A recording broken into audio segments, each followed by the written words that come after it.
Hello, good morning all. அந்த தேனி நல்லா இதுக்கு பிடிச்சிச்சு போல், இங்கே இருக்குது. 2 பூ அழகாக வந்திருக்குல்ல. வேறு எதுவும் பூக்கள் பெருசாக இல்லை, இருந்தாலும் இந்த ஒரு பூ இருப்போன்னு பார்ப்போம்.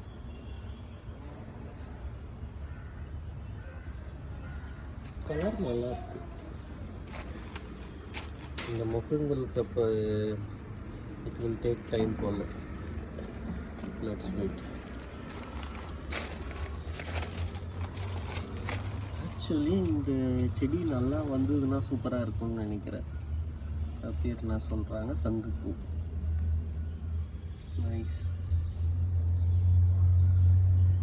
இவரும் நல்லா வராது. Looks beautiful. ஹே, நம்மளோட மேடம் காவியா. காவியா கிளம்பியாச்சா? கர்ச்சீஃப் வாங்கிக்கோங்க. ஏன் ஒரே அமைதியாக வரீங்க? இன்னைக்கு புது செப்பல் போட்டு போகிறாங்க.